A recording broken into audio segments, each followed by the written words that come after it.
Muchas gracias por la presencia de tantos hermanos para abrir la Biblia. Entonces vamos a hacerlo. No hay presentación, no hay introducción.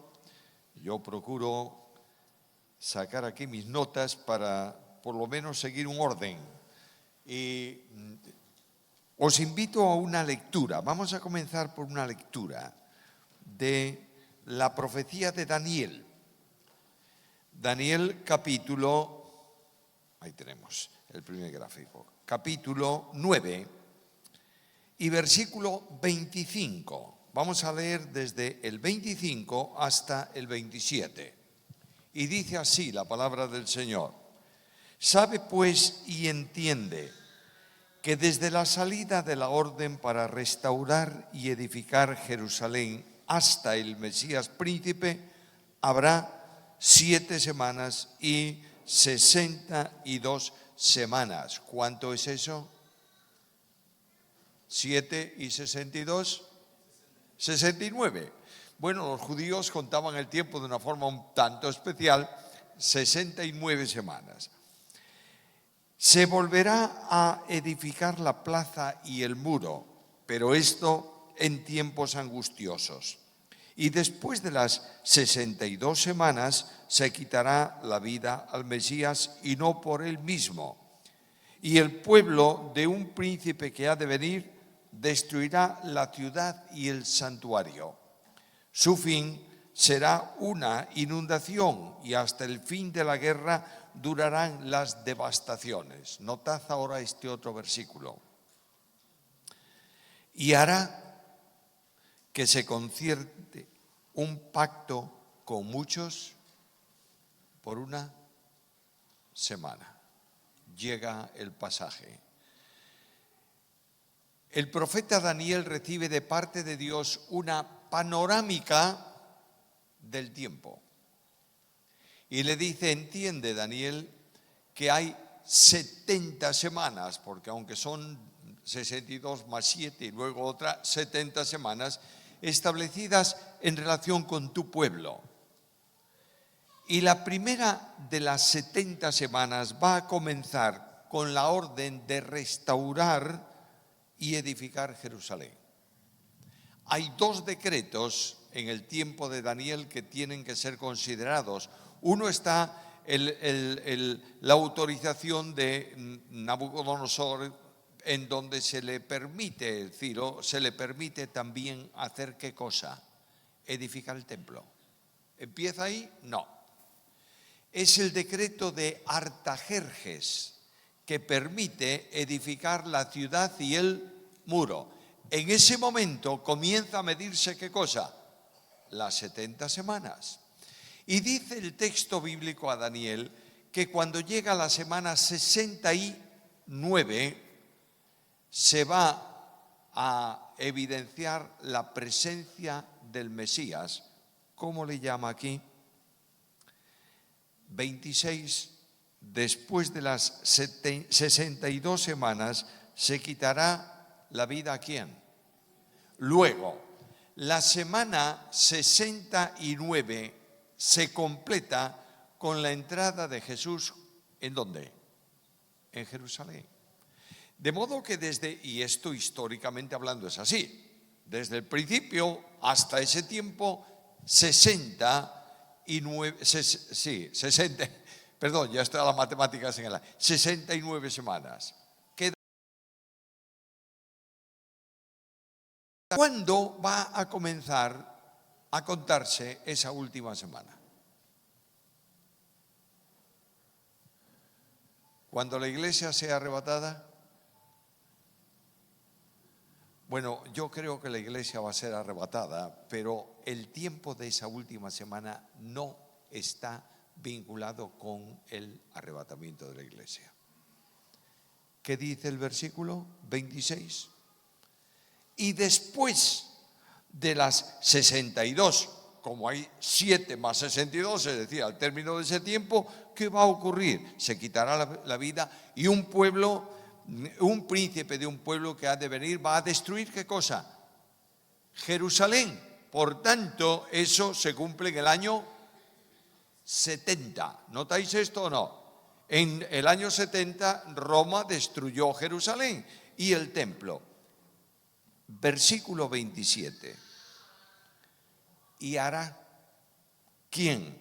Un príncipe de un imperio que viene va a hacer que se concierte un pacto con muchos por una semana. Luego la última semana se va a empezar a contar cuando el anticristo firme un pacto ¿con quién? Con Israel. En ese momento comienza la semana 70, que termina ¿con qué? Bueno, con la venida de Cristo a la tierra. ¿Me estáis siguiendo? Ahora, durante todo ese tiempo, esas 70 semanas, Dios da a Daniel una panorámica de los gobiernos del mundo en ese periodo de tiempo. Recordad, por favor, que cuando Satanás es expulsado del cielo, de su ministerio celestial, es expulsado por una razón, por su pecado, ¿no es esto? Y él se queda sin poder ejecutar su proyecto. ¿Cuál es el proyecto de Satanás? Colocar un trono al lado del trono de Dios y reinar ¿quién? Él, en paralelo con Dios. Y Dios corta eso. ¿Creéis que Satanás ha dejado en algún momento de manejar ese proyecto o lo sigue manejando? Lo sigue manejando porque lo que quiere él es colocar un hombre en el trono que corresponde a Dios. ¿Para qué? Para echar por tierra el reino de los cielos. Desde el principio Dios lo saca y dice, no, fuera. Al principio de la historia de la humanidad, ¿dónde hay un reino con autoridad divina y un rey que gobierna? ¿Dónde? En la tierra. ¿Y quién es? Adán. Y él viene y tienta a Eva y cae Adán también por eso. Y Satanás arranca por derrota de la mano del hombre el cetro de autoridad. Y Satanás gobierna sobre los reyes, los reinos de la tierra. ¿Siempre? Sí. No pierdas el tiempo buscando un grupo político que pueda cambiar la sociedad de acuerdo con la Biblia. No existe. El mejor gobierno de la tierra, dice Juan, que el mundo entero yace. ¿En dónde? Descansa, se duerme ¿en dónde? En el maligno. Por tanto, es el maligno el que actúa en los reinos de la tierra. Y su proyecto es, voy a colocar uno en el trono de Dios en la tierra y él va a ser ¿qué? El rey, que va a gobernar por mi poder delegado. ¿Me seguís? Bueno, tendríamos que parar muchos días para poder dar una panorámica total de escatología, pero vamos avanzando. Capítulo 2 y capítulo 7 de Daniel, Dios da a Daniel una panorámica. En el capítulo 2 está aquella visión de Nabucodonosor con la cabeza de oro y ahí lo tenéis, y el pecho, los brazos de plata, vientre, en fin, todo esto, que coincide plenamente con las bestias del capítulo 7. Es decir, son dos aspectos, dos panoramas de la misma cosa. Y ahora cuando tú empiezas a estudiar eso, te das cuenta que la cabeza de oro corresponde al gobierno, al imperio que estaba gobernando en tiempos de ¿quién? De Daniel, el imperio babilónico. Y Dios revela a Daniel que después de ese imperio babilónico vendrá otro imperio, pecho y brazos de plata y aquel oso de un costado más alto que el otro, y ese es el imperio que sigue al babilónico, que es el imperio medo-persa. ¿Por qué el oso tiene un lado un poco más alto? Porque en el imperio medo-persa los persas y los medos, uno de ellos era más alto, más fuerte, más numeroso que el otro, imperio medo-persa. Y cuando termina el imperio medo-persa, ¿qué le dice? Pues ahí aparece el vientre y los muslos de bronce, que es el imperio greco-macedónico. Y el greco-macedónico se termina, se extingue, y detrás del greco-macedónico, ¿quién viene? El romano. Ahora yo quiero que me prestéis atención en una cosa. El imperio babilónico terminó. Chao. Y en su lugar quedó el medo-persa. Y el imperio medo-persa terminó. Y en su lugar vino el greco-macedónico. Y el imperio greco-macedónico terminó. Y en su lugar ¿terminó el imperio romano? No. El imperio romano no terminó. El imperio romano simplemente se dividió históricamente en dos. El imperio de Oriente, Constantinopla, el imperio de Occidente, Roma. Y el imperio de Occidente se fragmentó en reinos, pero son el elemento que identifica el imperio romano. ¿Cuándo? Hoy. Notad que los imperios terminan totalmente, pero el último está ahí. Y ahora yo podría parar un rato muy largo a contaros historia actual, no lo voy a hacer. Pero quiero que miréis algo. No hace mucho tiempo hubo una guerra, la Segunda Guerra Mundial, ¿verdad? Termina la Segunda Guerra Mundial y ¿cómo queda Europa? Destruida. Y hay que levantar Europa, edificar, literalmente edificar ciudades, reconstruir ciudades. Y los europeos dicen, mira, oye, yo tengo acero para fabricar máquinas y demás, y tú tienes carbón para poder utilizar la energía. Y surgió algo rarísimo, la comunidad del carbón y del acero. Y sobre todo los americanos dijeron, estos europeos siempre estuvieron mal de la cabeza y siguen estándolo. Bueno, e inmediatamente después de esto se produce otro paso más y apareció la Comunidad Económica Europea. ¿Notas que va cambiando el nombre? Muy bien, y va pasando el tiempo. Y esa Comunidad Económica Europea da paso a la Unión Europea. Y lo sorprendente para el mundo es que esa Unión Europea tiene todos los elementos para establecer una federación de naciones o establecer un imperio. En el lenguaje bíblico, ¿me está siguiendo? La Europa tiene una bandera. ¿Quién inventó esa bandera? ¿Por qué azul y 12 estrellas? ¿Por qué? Pues no lo sabe nadie. Pero el azul es simbólicamente el color ¿de qué? Del cielo. ¿Y 12? El número del reino. ¡Qué extraño! Son extrañísimos. Y luego después de eso hay un pasaporte para todos los estados europeos que es un pasaporte de la Unión Europea. Ese pasaporte te permite vivir en cualquier lugar de Europa sin ningún problema. Y desaparecieron todas las fronteras de Europa. No hay frontera.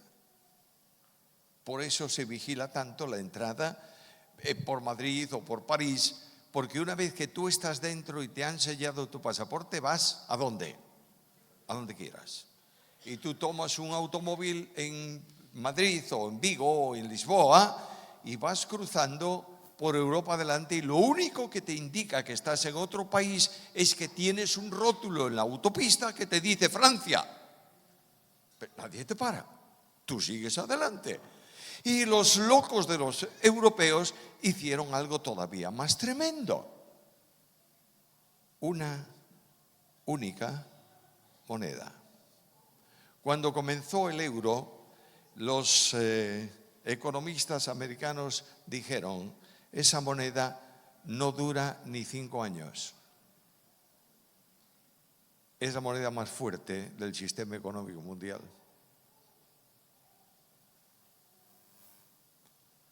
Moneda, bandera, unidad, ejército. El euroejército. Justicia. El Tribunal Superior de Justicia Europeo es superior a cualquier tribunal de cualquier nación europea. ¿Algo más? Pues naturalmente que sí. Leyes.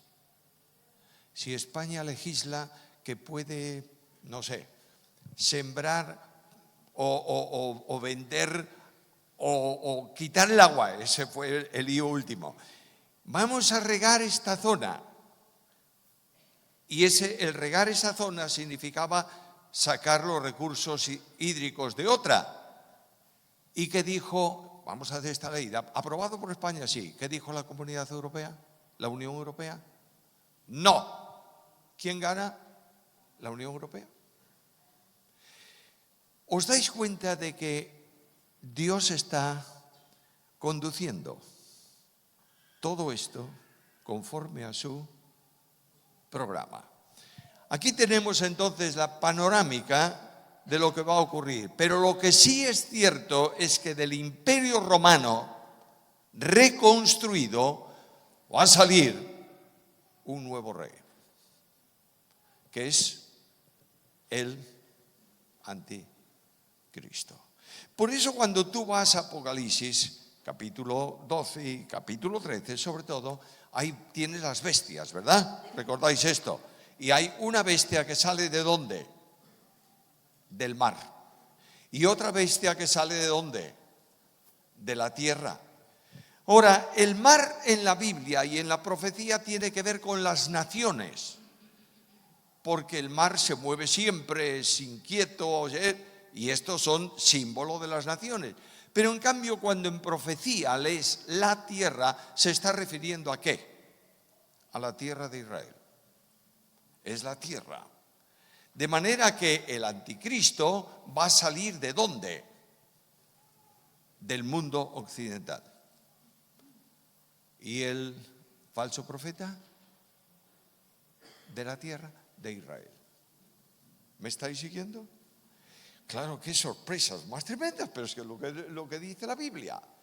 Ahora, el anticristo, y aquí tenemos, yo no sé si tenemos por ahí, amigos míos de multimedia, otra lámina. Bueno, déjala ahí. No era precisamente mismo esa, pero déjala, me viene bien ahí, déjala ahí. Gracias. Quiero deciros que este dictador del futuro va a ser puesto por Satanás. ¿Me sigues?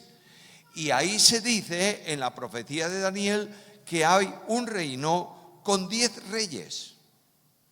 Durante mucho tiempo se ha estado enseñando una cosa que no es lógica, que el futuro Reino Unido tendrá 10 naciones.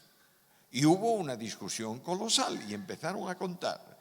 No, es que ahora tenemos 8 y de pronto entró otro más. Esta es la historia de la Unión Europea. Y después de que entró esto, entraron 2 más y sobra uno. Y hay que sacar a uno. Y será un país muy evangélico. Historias chinas. No hay evangélicos países.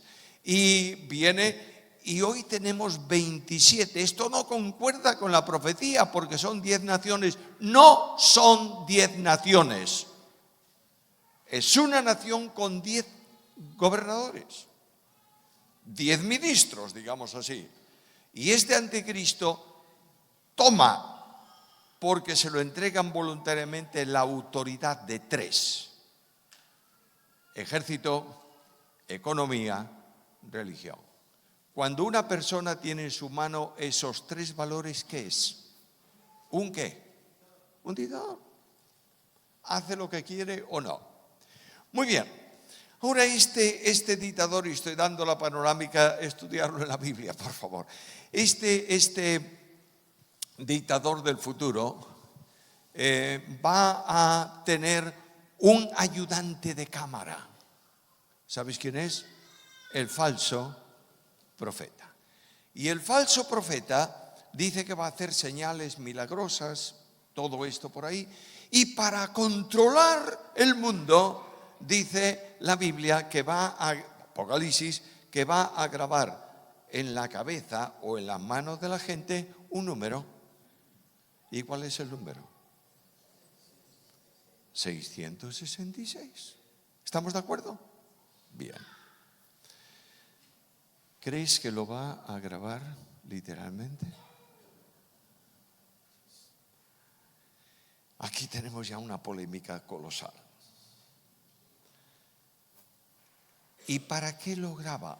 Bueno, se ha hablado, es que hay tanta ciencia ficción en base a la profecía que nos vuelve loco a todos, ¿no es esto?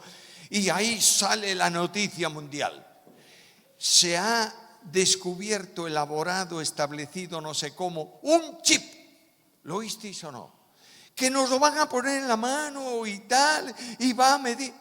Ya está el número 666 en la mano, ya está. Para un poquito. Yo tengo un compañero de estudios que él fue por una carrera militar, yo fui por otra carrera profesional. Y este hombre ha llegado a ser un alto cargo en el servicio de inteligencia. Y un día lo encuentro en Vigo, en la calle. Digo, hombre, si hace un montón de años que no te veo, ¿qué tal? ¿Cómo estás? Estas cosas entre compañeros de estudio, ¿verdad? Le digo, vamos a tomar un café. Y allí en la barra de la cafetería, un periódico con la noticia en primera plana del microchip. Y le dije, hombre, ¿qué te parece? Y él se echó a reír. Me dijo, no creas nada de lo que dicen. ¿No crees en mí? No. Me dice él, ¿por qué? Le digo, ¿por qué no puede? Mira, cuando tú te clavas algo, una espina o lo que sea, ¿qué hace el cuerpo? Lo rechaza. Dice, eso ocurriría con algo que tú le metes debajo de la piel a alguna persona. Y además no existe en el mundo ningún sistema electrónico que no pueda ser jaque, ¿verdad? A ver, mis amigos informáticos, ¿es así o no? Es así, muy bien. Dice, cuando yo entraba en mi despacho del ministerio, ¿sabes cómo entro? No. Poniendo los dedos en un lector de huellas. Y luego después el lector de huellas selectivamente me pide otro dedo de la otra mano. Y luego me pide al final que le acerque los ojos. La lectura de huellas y de iris es irrepetible. Dice, no creas esto. Entonces yo me rascaba la cabeza y decía, ¿y cómo explico lo del 666? ¿Se ha escrito mucho del 666 o no? Pues claro que sí. Entre otras cosas, hay gente que ha perdido mucho tiempo convirtiendo en letras el nombre, yo qué sé, de un papa, de Hitler, etcétera, etcétera, y la suma de eso daba 666. Y ya está. Ya tenemos el 666 aquí caminando entre el mundo. No pierdas el tiempo. Juan, con toda seguridad, no escribió 666 con letra. En el original escribió 6. Y él dice, aquí hay ciencia, no es un misterio. Investiga lo que significa eso. Si dice investiga y descubrirás, es que podemos hacerlo, ¿no es esto? Los hebreos tienen una dificultad idiomática, no es dificultad, es una característica, y es que el superlativo absoluto no lo pueden hacer como nosotros, con una sola palabra. ¡Buenísimo! No, ¿sabe lo que tenían que hacer ellos para decir buenísimo? Bueno, bueno, bueno. 6 es el número del hombre. Luego, 6, ¿qué significa? Hombre, hombre, hombre. El hombre en lugar de Dios. Y lo que está diciéndome la Biblia es que el gobierno del dictador del futuro colocará una constitución en donde diga Dios no, hombre. Y si tú no aceptas esa constitución, eres un paria. No tendrás posibilidad de ciertos movimientos.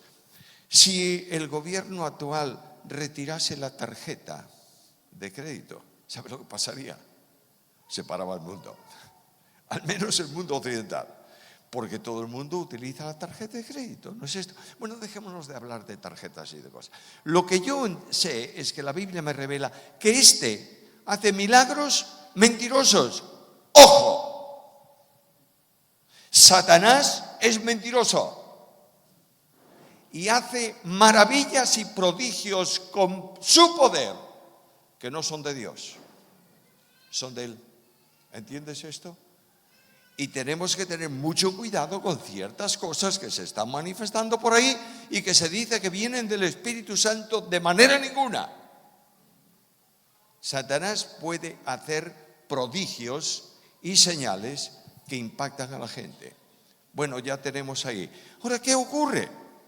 Pues si tú te fijas un poco, se ha formado una Trinidad impía, en imitación de Dios. Satanás es el antipadre, el anticristo, y es puesto porque Satanás lo coloca. De la misma manera que Dios envía a su Hijo, así Satanás coloca al hombre de pecado. Y el falso profeta es el antiespíritu, porque el Espíritu Santo hoy no se glorifica a sí mismo. Es una pena que haya tantos creyentes equivocados en relación con el Espíritu Santo. El Espíritu Santo hoy está para glorificar a Cristo, no otra cosa, y para tomar de lo de Cristo y hacérnoslo experimentar. ¿Me estáis siguiendo? Por tanto, lo que tú tienes ahí es una imitación diabólica ¿de qué? Del Dios Trino. Ahora, si Satanás tiene esto en propósito, el proyecto suyo es este, ¿por qué motivo no lo lleva a cabo? Bueno, porque cuando tú vas a la carta segunda de Pablo a los tesalonicenses, dice que el anticristo, Satanás, quiere hacer algo, pero no puede hacerlo. ¿Por qué? Porque hay alguien que lo impide. ¿Y quién es este que lo impide? Bueno, para poder impedir la acción diabólica no puede ser una persona, ni la iglesia, ni un ángel. Tiene que ser alguien más poderoso, ¿no es esto? ¿Quién es más poderoso? El Espíritu Santo de Dios. Y el apóstol Pablo dice que este Espíritu Santo estará allí. Versículo, capítulo, ¿tenéis la Biblia? Bueno, tenéis las electrónicas ahí que van rápidas, ¿verdad? Segunda Tesalonicenses, capítulo 2. Versículo 7. Porque ya está en acción el misterio de iniquidad, es decir, lo que Satanás quiere hacer, está en acción. Solo que hay quien al presente lo detiene hasta que él sea quitado en medio. Luego lo que está diciendo Pablo es que llegará un momento en que la iglesia va a ser trasladada al cielo y el Espíritu Santo se va con la iglesia, ¿verdad? No. El Espíritu Santo continúa en la tierra actuando como está actuando hoy. Porque durante la última semana de Daniel, tiempo de la tribulación, hay miles de personas que se salvan. Y nadie puede salvarse sin la acción ¿de quién? Del Espíritu Santo. Entonces, ¿cómo se entiende esto de que saquen? Bueno, muy sencillo. La palabra ahí significa hacerse a un lado. Tú imagínate simplemente esto. Voy a poner un ejemplo, perdonadme, un ejemplo vulgar. Imagínate que yo tengo una finca. Bueno, voy a poner el ejemplo real. En cierta ocasión, un hombre muy importante en la ciudad me invitó a ir a su casa para charlar de un negocio, cuando yo estaba en el mundo empresarial. Y me dio la dirección y me dijo, mira, cuando llegues, llamas en el marcador del portal de entrada de la finca y te van a abrir la puerta. No te bajes del automóvil. Llamo, me abren la puerta y me advierten, siga usted con el automóvil hasta la entrada de la casa y espere allí.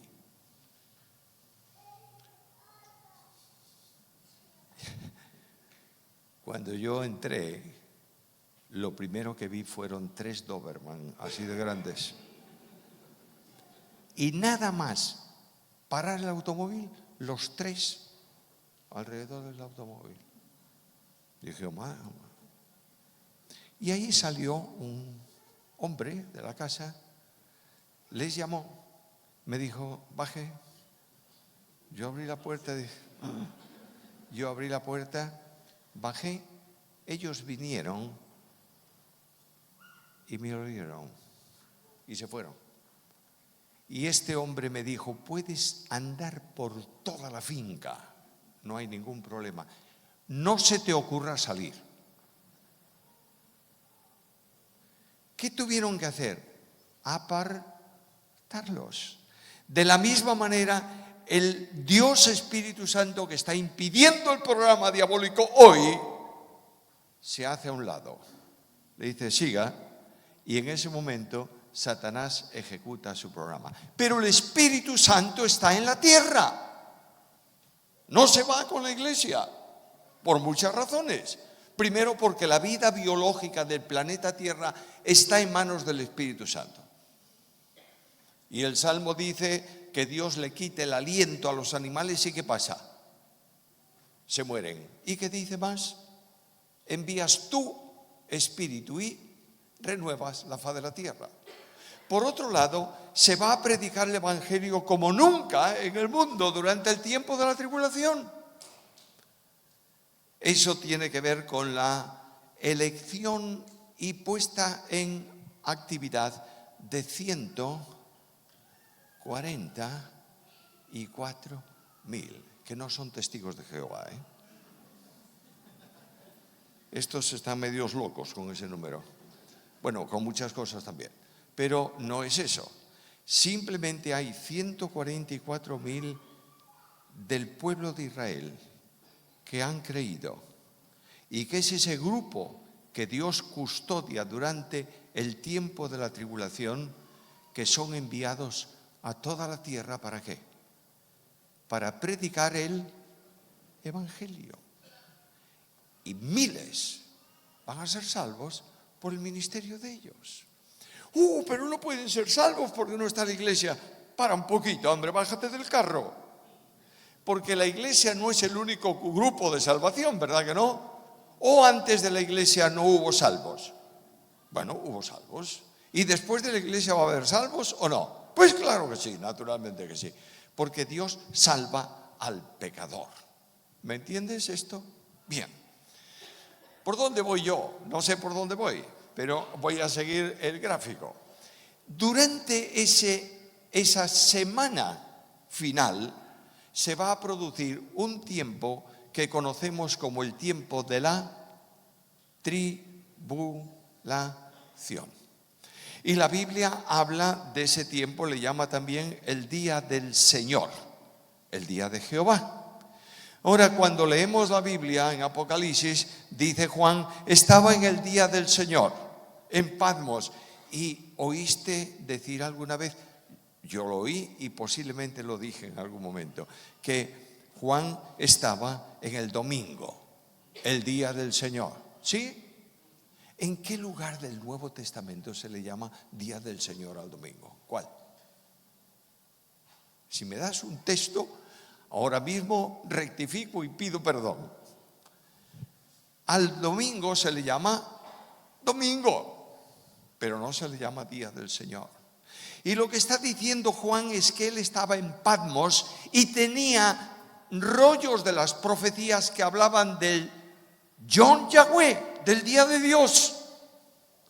Día de ira, Joel y otras profecías, día de tormento, día de impacto cósmico, incluso día de guerras, día de muertes, etcétera, etcétera, etcétera, que en la profecía habla y llama el día de Dios o el día del Señor. Por eso Juan dice, estaba yo pensando en ¿qué? En ese tiempo. Porque Juan tenía probablemente, con toda seguridad, que tenía rollos del Antiguo Testamento en Patmos. Y él dice, ¿cómo voy a entender yo el enlace de esto? Y lo único que Juan hace en Apocalipsis es añadir enlaces a lo que está en el Antiguo Testamento. No hay nada nuevo. Él está poniendo ahí la profecía del Antiguo Testamento del día de Dios. Y claro, ese día será el día de la tribulación. Comienza la tribulación, yo diría, un poco suave. Y ahí tienes en la parte de arriba las señales primeras de la tribulación, que son los 7 sellos. Ahora, nota ese gráfico, me han hecho el gráfico muy bien, porque al llegar al 7º sello, hasta ahí hay 6, ¿no es esto? Lo puedes ir viendo a lo largo de Apocalipsis, revísalo en tu casa, no tenemos tiempo para hablar de lo que pasará. Hay enfermedades, hay muertes, hay guerras, etcétera, etcétera, etcétera. Y cuando llegamos al 7º sello, en ese sello, comienzan los juicios de las trompetas. Luego se mantiene, ya incrementó el tiempo de tribulación. Y esa trompeta 7ª suena a la mitad de la semana. ¿Y qué ocurre? Cuando la 7ª trompeta suena, comienzan las copas de ira. ¿Notas que van incrementando? A los sellos se le añaden las trompetas, a las trompetas las copas, de modo que esa ira de Dios sobre el mundo va a ser tremendísimo. Ahora, la panorámica de esto durante la tribulación, notaréis que el anticristo, la bestia que sube del mar, el falso profeta, bestia de la tierra, y comienza, y tendríamos que parar esta noche para hablar de Israel en la tribulación.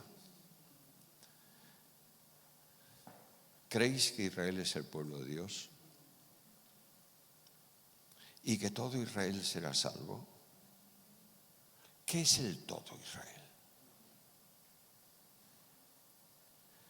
Porque en Juan capítulo 12 yo leo algo muy serio.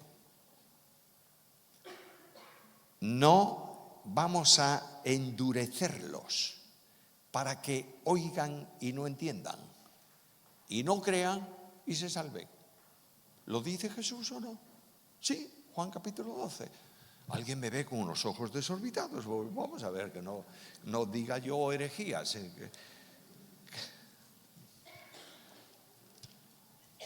Juan capítulo 12.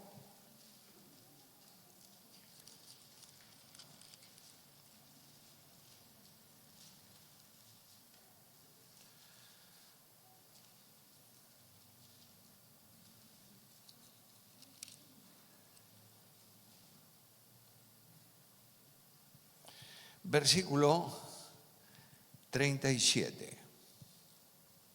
A pesar de que había hecho tan grandes señales delante de ellos, que no creían en él. ¿Qué ocurre? Para que se cumpliese la palabra del profeta Isaías, que dijo: Señor, ¿quién ha creído? Está refiriendo a esa profecía, ¿no es esto? Y ahora, ¿qué dice el versículo 39? Por eso, ¿qué? No podían creer. Porque también dijo Isaías: ha cegado los ojos de ellos y endureció el corazón. ¿Para qué? Para que no vean con los ojos y entiendan con el corazón. ¿Y qué? y se conviertan y yo los... Dios no condena anticipadamente a nadie para perdición, pero confirma cuando tú te empeñas en caminar por el camino de perdición. Y ahí tienes lo que la Biblia dice en Romanos acerca de Faraón. Dice que levantó a Faraón para mostrar en él su poder. Y algunos por ahí dicen, ¿ves? Escogió a Faraón para condenación. No, señor. Tienes que leer la historia de Faraón y notarás que en la primera vez que rechaza, dice el texto bíblico, y endureció Faraón su corazón. Segunda, lo mismo. Tercera, cuarta, quinta. A la sexta es cuando tú lees, y Jehová endureció el corazón de Faraón. Este pueblo había visto milagros, maravillas, señales. Los líderes de Israel entendían y sabían que Jesús era el Mesías. ¿Nicodemo lo dijo o no? Nicodemo dijo, tienes que ser tú, porque nadie puede hacer estas señales que tú haces si no fuera Dios con él. ¿Está claro? Pero estos impíos judíos de los tiempos de Cristo siempre fueron iguales, Dijeron, no es el Mesías, es un endemoniado. Y los milagros que él hace, los hace porque tiene un pacto con el demonio. Y llamaban endemoniado a Jesús y demonio al Espíritu Santo. Sabiendo que Jesús era el Mesías y sabiendo que los milagros de expulsión de demonios y las señales mesiánicas las hacía en el poder de ¿quién? Del Espíritu Santo. Ese es el pecado imperdonable, que no se puede repetir hoy. Pero este pueblo que sabiendo esto endureció su corazón, ¿qué dice Dios? ¿Quieres ser endurecido? Fuera. Y desde entonces aquí Dios salva de Israel un remanente escogido por gracia. Y llegará el tiempo final y ese Israel que siempre fue incrédulo en este sentido hará un pacto ¿con quién? Con el anticristo. Y el anticristo le va a ofrecer a Israel lo que ellos esperan del Mesías: paz, religión y economía. Y cuando ellos digan paz y seguridad, ¿qué ocurre? Vendrá sobre ellos destrucción repentina. Ahí lo tienes. De modo que le ofrece un paz, comienza la semana, la última semana, y la última semana es destrucción repentina. Claro está, en medio de esa semana Dios va a tomar a ese remanente salvo por gracia de Israel y lo va a llevar al desierto. Y ahí tienes la profecía. Lo lleva al desierto para hablarle al corazón. Otra laminita, por favor. Bueno. Ahora, lo lleva al desierto para hablarle al corazón y es ese grupo que está siendo cuidado. La Biblia dice que, volvamos a este punto, luego lo vais a enlazar enseguida, porque es que tendríamos que enlazar tantas cosas que es un problema. Durante el tiempo de la tribulación va a haber en el mundo 4 grupos político-militares. En primer lugar va a estar el reino del norte. Claro, ¿y quién es el reino del norte? A ver, mis amigos jóvenes aquí en la primera fila, vosotros que investigasteis tanto de esto, ¿quién es el reino del norte? Bueno, para los americanos durante mucho tiempo era Rusia, ¿o no? Y lo tienes en escatología escrita por ellos, ¿verdad? El reino del norte son los reinos que están encima de Israel y que históricamente fueron siempre enemigos de Israel. Ahora, no trates de ajustar el reino del norte a las naciones territoriales de hoy. Simplemente la Biblia te da una panorámica. Hay el reino del norte Gog y Magog, y claro, Gog y Magog pues ya es Rusia y la capital de Rusia y de no sé cuántas historias más de estas. Déjate de historias. Hay un reino del norte que está unido, es una federación, un conjunto de naciones en el norte de Israel. El reino del sur, ¿quién es el reino del sur? La Biblia lo dice, ese sí que lo dice la Biblia, es Egipto y sus aliados. Luego hay los reyes del oriente. ¿Cuáles son los reyes del oriente? Bueno, pues mira, la India, Pakistán, no sitúes profecía sobre el mundo moderno, sitúalo sobre profecía. Reinos de oriente son para los judíos todos los pueblos que estaban más allá del río Éufrates. Esos eran los reinos de oriente. Y claro, están contando algunos ideólogos que toman la profecía para ciencia ficción, hablan de 200 millones, que es el ejército que se menciona ahí, ¿verdad? Es el ejército que levantaría China. Hace unos cuantos años, hoy posiblemente pudiera levantar más. No pierdas ni un segundo de tu valioso tiempo tratando de buscar en el mundo de hoy, en el término de hoy, lo que hay ahí. Ten en cuenta, reino del norte contra Israel, reino del sur contra Israel, reinos de oriente contra Israel. ¿Y en el occidente quién? El anticristo. Y alguien me preguntará curiosamente esta noche, ¿y los americanos qué? Y yo te respondo, es que los americanos, no solo los norteamericanos, que también son los mexicanos, o los canadienses, no solo, los americanos todos, ¿qué son? Europeos puestos aquí. Porque los que eran de aquí, medio los han matado, ¿o no? Bueno, dejemos eso, por favor, no quiero líos políticos. Lo que quiero decirte es que los norteamericanos, ¿qué son? Ingleses aquí. Y los canadienses, ingleses y franceses. Y los argentinos, españoles, italianos.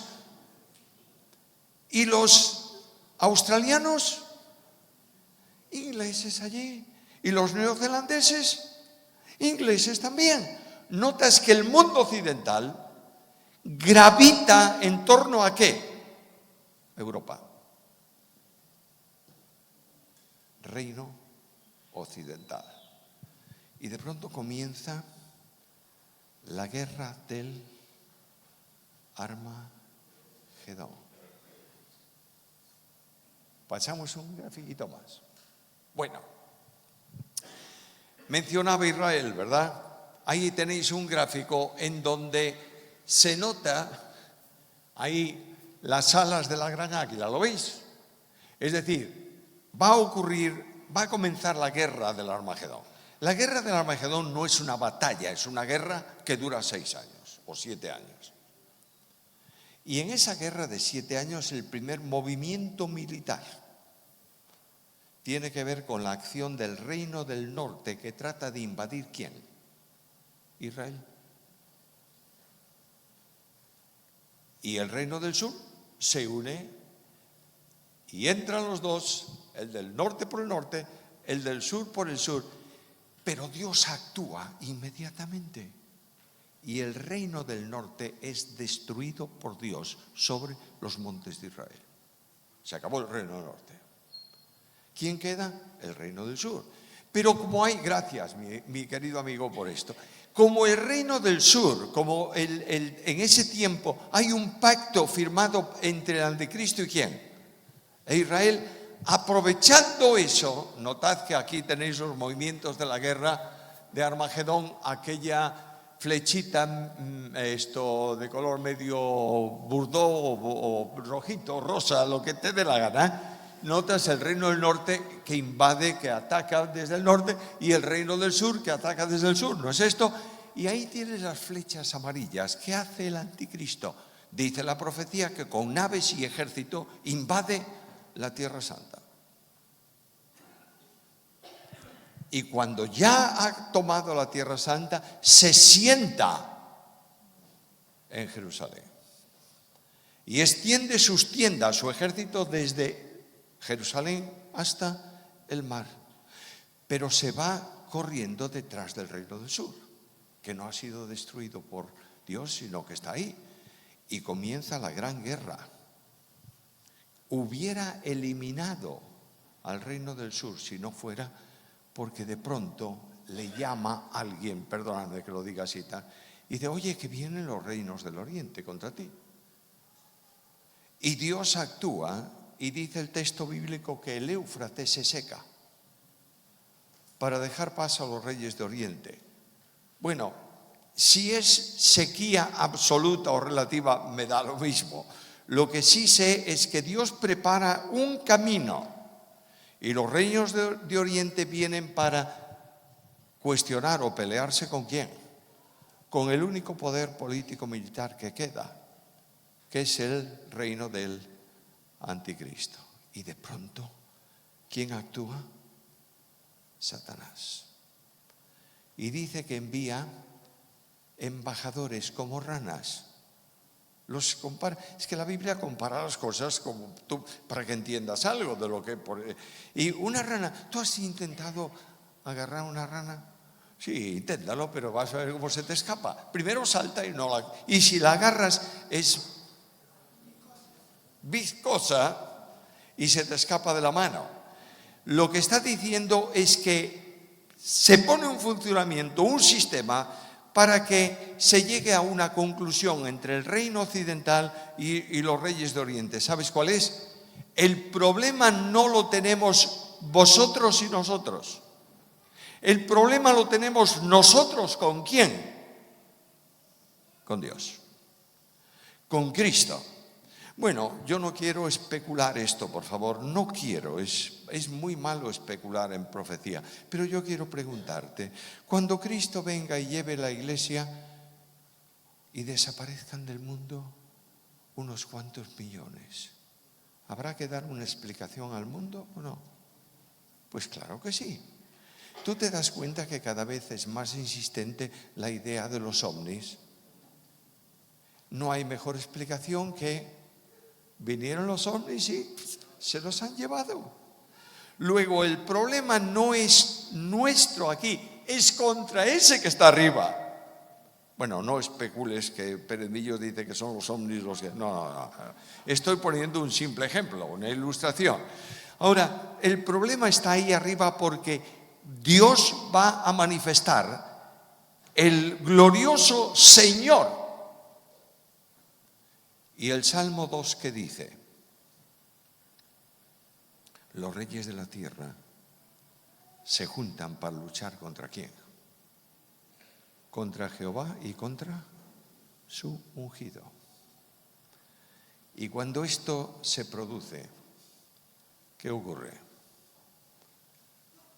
El cielo se abre. ¿Y quién aparece? El Rey de Reyes y el Señor de señores.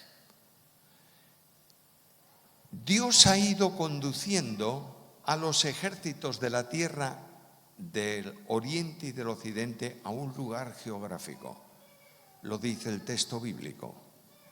Arma Gedón, la llanura del Meguido. Y ahí, si alguna vez vais a Israel, y si fuisteis os daréis cuenta, eso es un fantástico anfiteatro para contemplar una batalla. Está toda la llanura del Meguido por ahí extendida y alrededor las montañas cerrando todo eso, como si te sentaras en las filas de un teatro para ver un espectáculo. Y ahí están todos los ejércitos de la tierra reunidos para luchar ¿contra quién? Contra Jehová y su ungido. ¿Capitaneados por quién? Por el anticristo. Y en ese momento irrumpe el Señor. Y los ejércitos de la tierra de los hombres son destruidos ¿por qué? ¿Por los ángeles? Por el resplandor de su gloria. Notas que el resplandor de su gloria está a lo largo de la Biblia, ¿verdad? Yo mencioné en el templo, en el tabernáculo, en la iglesia, y el resplandor de la gloria de Dios saca de medio toda esa multitud de ejércitos que estaban dispuestos a luchar para él, y va a venir el Señor. Yo quiero avanzar un poco, es tardísimo, yo quiero avanzar un pelín hoy, porque yo quiero ocupar el día de mañana, si el Señor no viene antes, y viene fantástico, porque quiero hablaros no del milenio, quiero hablaros del cielo. Quiero que entendamos bien qué es eso. Y me interesa entonces hoy pasar, si alguien de la Facultad de Teología o del seminario me viese dar escatología a esta velocidad, me expulsaban. Bueno, expulsarme vosotros, pero no podemos hacer de otra manera. Lo que yo quise despertar en vosotros es que interés para seguir investigando. Voy a permitirme hacer una oferta. No la cobro. Si alguien quiere tener en PDF las notas de todo el estudio, con mucho gusto puedo darlas. De todas estas lecciones, para que las leáis con calmita. Hay un montón de citas, un montón de escritos y demás. Esto la pedís no sé a quién. Muy bien. Andrés va a ¿cómo? Podemos ponerla.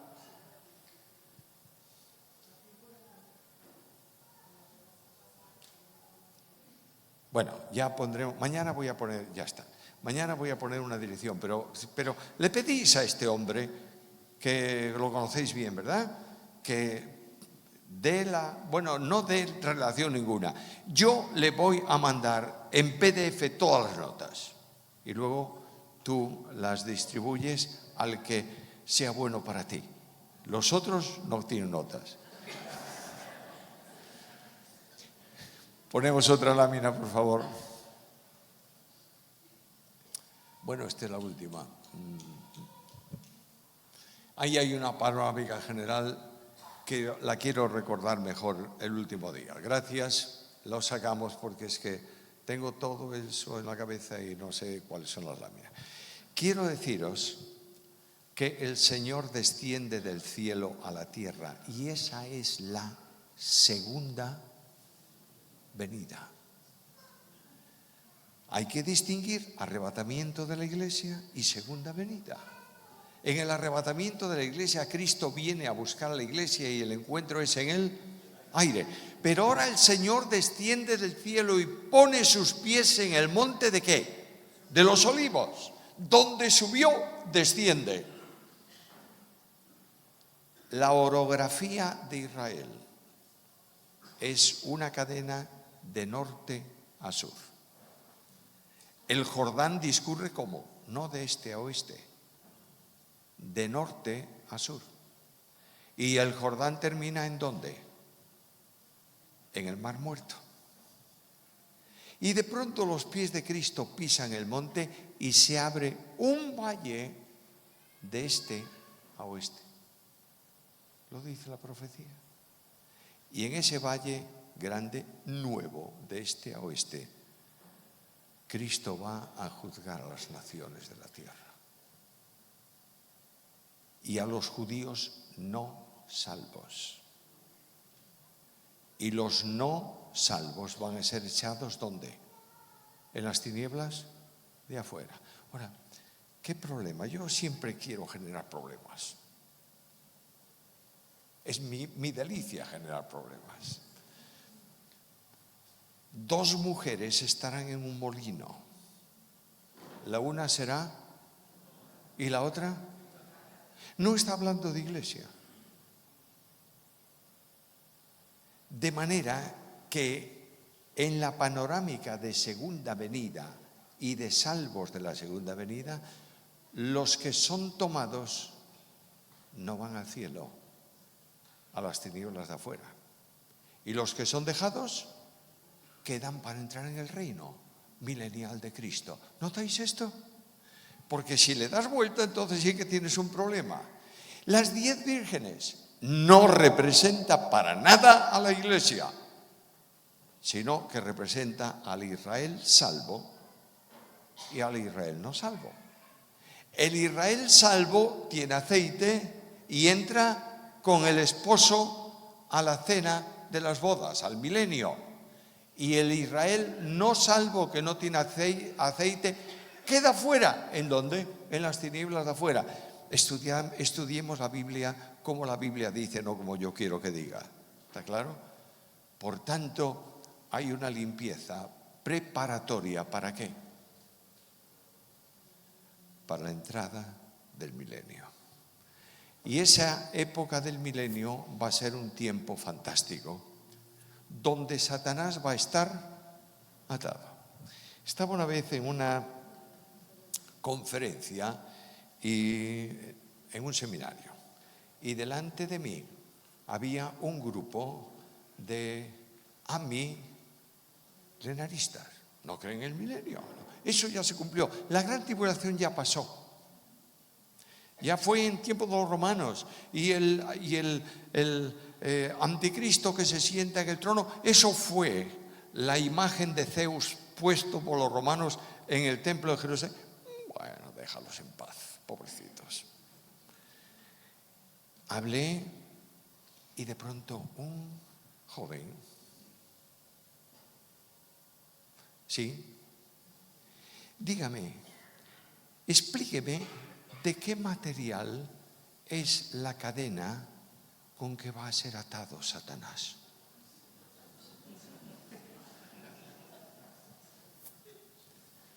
Y yo le dije, como dijo el Señor, te voy a hacer a ti una pregunta. Si me la contestas, yo te digo el material de la cadena. ¿De qué color son las plumas y las alas de Dios? ¿Cómo? El Salmo dice que con sus plumas nos cubrirá y debajo de sus alas. Si tú me dices el color de las plumas y de las alas de Dios, yo te digo el color o el material de la cadena. Lo que está diciendo ahí es que Satanás, que está libre hoy en el mundo, funcionando y actuando porque Dios lo permite, ¿qué va a hacer Dios? Lo va a amarrar durante 1000 años para que no pueda actuar. Y ahí comienza el milenio. Los salvos entrarán al milenio, los salvos vivos cuando Cristo venga. La iglesia vendrá para estar con el Señor y hay paz, tranquilidad, descanso, no hay guerra, tal. ¿Y nace gente en el milenio o no? Claro. Y como nace en el milenio, todos son salvos, ¿verdad? No. Solamente son salvos ¿quiénes? Los que creen. De manera que al final de ese tiempo del reino milenial, Satanás es suelto. ¿Y qué hace? Pues lo que hace siempre, levantar a los hombres contra Dios. A los que son salvos no va a hacerle nada, posibilidad. Pero los hijos de esos que nacieron y que no han creído van a ser arrastrados contra Dios. Y se va a producir la batalla final de los tiempos, en donde Dios va a decir de una vez por todas, punto final. No más pecado. Creación nueva, cielos nuevos. ¿Está claro todo? Bueno, si lo tenéis claro, sois unos fenómenos, porque hay cosas que yo no tengo claras todavía. Pero ahí tenemos un pantallazo de lo que es el tiempo de la tribulación, lo que viene por ahí. Mira, yo te voy a pedir algo, no pierdas el tiempo buscando señales. No hay señales para la iglesia. Las señales proféticas son para Israel y para las naciones, pero para la iglesia no. ¿sabes que Cristo puede venir esta noche o no? Y va a encontrarme a mí diciendo, oye, fíjate tú, esto de Hamás ahora, y pues ya estamos en no sé qué, y no pierdas el tiempo, porque Cristo dijo que hubo siempre guerras y rumores de guerra, y dijo, no es todavía, ¿qué cosa? El fin, ¿entiendes? La señal para la iglesia es esta, dice Pedro, esperad por completo ¿en qué? En la gracia que se os traerá cuando Cristo sea manifestado. Deja que otros busquen señales, que no las van a encontrar. Tú espera al Señor. Yo pido al Señor que esta sencilla, simple panorámica sea de bendición para cada uno de vosotros. Y que esta noche salgamos todos de este lugar con una expresión absolutamente bíblica a la que se une el Espíritu Santo. El Espíritu y la esposa dicen, ven. Y el que lea, diga, ven. Y todos nosotros hoy decimos, sí, ven, Señor Jesús. Y le pregunto esta noche al Señor, Señor, ¿cuándo? ¿Y qué me dice Él? Vengo pronto. Y el pronto de Dios está durando 2000 años, pero es pronto para Dios. El tiempo de Dios no es mi tiempo. Yo quisiera que el Señor ya hubiese venido. Y me encantaría que ahora mismo sintiésemos el nombre y saliésemos todos para encontrarnos con el Señor. Pero este es mi tiempo, pero no es el tiempo de Dios. Por tanto, descansemos en que Dios va a cumplir su programa. ¿Lo crees o no? Y que de la misma manera que hizo cosas tremendas, porque ¿quién iba a pensar que el imperio babilónico iba a desaparecer siendo el más grande de la tierra? ¿Quién iba a pensar que el greco macedónico desaparecería? Todo esto obedece a algo, a lo que la Biblia enseña sobre Dios. Dios es soberano. Y como es soberano, es rey. Y Dios está sentado ¿dónde? En su trono. Y dice, los hombres de la tierra son como, no sé, como hormigas para mí. Y en aquel tiempo los hombres de la tierra se van a levantar ¿contra quién? Contra el Señor. Viene para vosotros el verano, ¿verdad? Sí, yo ya lo sentí ayer aquí.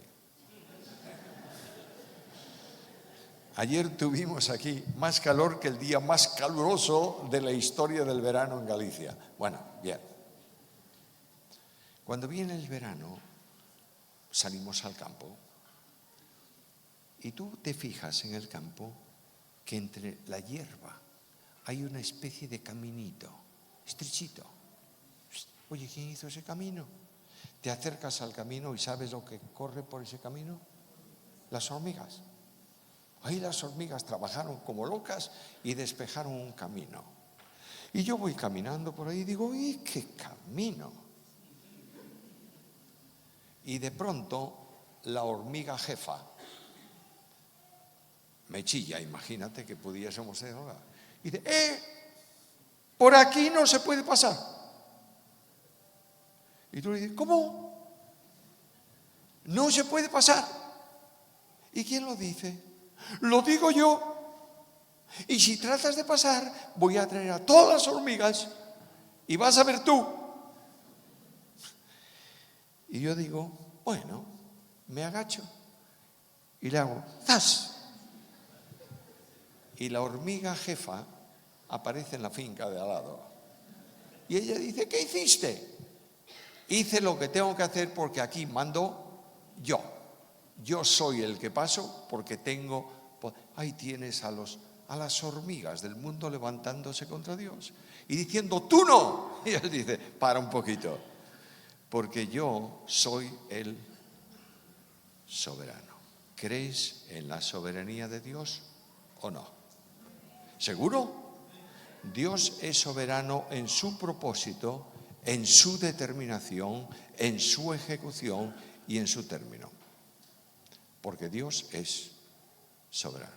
Gloria al admirable, bendito y soberano Dios. Y mañana, si Él no viene antes, quiero hablaros del cielo y poder entrar en el disfrute de ese lugar que Cristo está preparando. ¿Para quién?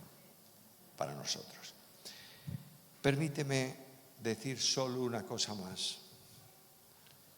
Si tú no tienes a Cristo en tu vida y has creído en Él como tu Salvador personal, tu destino es la condenación y el infierno. Quiero decirte que no hay término medio. O eres salvo y tienes esperanza de gloria, o no eres salvo y estás condenado. Dios habla en pasado y dice que aquel que cree tiene vida eterna, pero el que rehúsa creer no verá la vida, porque la ira de Dios está sobre él. Luego hay un estado de condenación. Y Cristo esta noche en este lugar viene a tu encuentro. Si no tienes a Jesús como tu Salvador personal, viene a tu encuentro para decirte: aquí estoy. E invitarte a que tú ahí en el fondo de tu alma digas al Señor: sí, Señor, creo en ti. Y automáticamente pasas a tener la seguridad del encuentro con Cristo y de la gloria eterna. Que Dios añada su bendición. Y glorifiquemos todos al término de esta reunión al que está sentado en el trono y al Cordero, y decimos con los ángeles: sea la gloria, el poder, el imperio, por siempre y para siempre. Amén.